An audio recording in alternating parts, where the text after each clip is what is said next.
वशीकरण के तांत्रिक प्रयोग।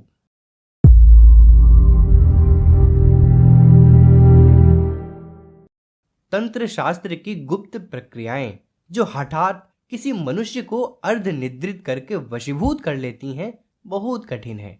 उनका अभ्यास खतरे से खाली नहीं। हर कोई न तो उन्हें कर सकता है और न सबके लिए उनकी आवश्यकता है। वह पात्र और अधिकारी का विषय है। कुपात्र उसे प्राप्त भी कर लें तो दुरुपयोग करेंगे और प्रभु की पवित्र सृष्टि में विष बोते फिरेंगे। इसी प्रकार अनाधिकारी इस ओर बढ़ेंगे तो उन खतरों में पड़ जाएंगे जो अक्सर तांत्रिक अभ्यासों में अनाड़ी साधकों को उठाना पड़ता है। इन सब बातों को ध्यान में रखते हुए एक सर्व सुलभ साधन का यहाँ उल्लेख कर रहे हैं। मानसिक साधन। मस्तिष्क में प्रेम शक्ति का स्थान कनपटी के ऊपरी भाग में है।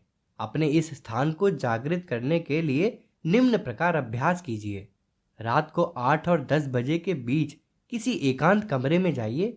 दरवाजे और खिड़कियां बंद कर लीजिए, जिसमें बाहर की खटपट सुनाई न पड़े और दृश्य दिखाई न पड़े।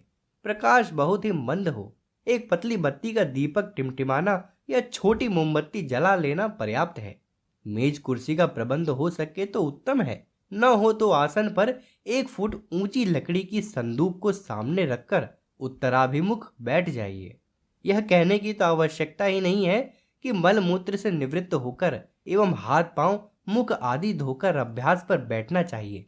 आरंभ में पालथी मारकर मेरुदंड को सीधे रखते हुए आंखें बंद करके बैठ जाइए।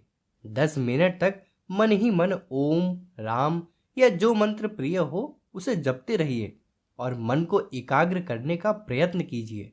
10 मिनट बाद जब बंद कर दीजिए और हाथों की दोनों कुहनियां मेज या संदूकची पर जमाइए तथा जबड़े के निचले भाग को हथेलियों पर रख लीजिए।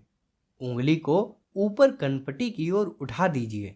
इस प्रकार आपके दोनों हाथ दोनों गालों को ढक लेंगे। हथेलियां जबड़े से सटी हुई होंगी और उंगलियां कनपटी के पास पहुंच जाएंगी। अब उंगली के पोरुओं को कुछ नीचे की ओर झुकाइए और कान के ऊपरी भाग की सीध कनपटी से तर्जनी, मध्यमा और अनामिका को उंगलियों के पोरुओं के अंतिम सिरे से सटा दीजिए। अब उंगली के पोरुओं को कुछ नीचे की ओर झुकाइए और कान के ऊपरी भाग की सीध कनपटी से तर्जनी, मध्यमा और अनामिका को उंगलियों के पोरुओं के अंतिम सिरे से सटा दीजिए। हथेलियों पर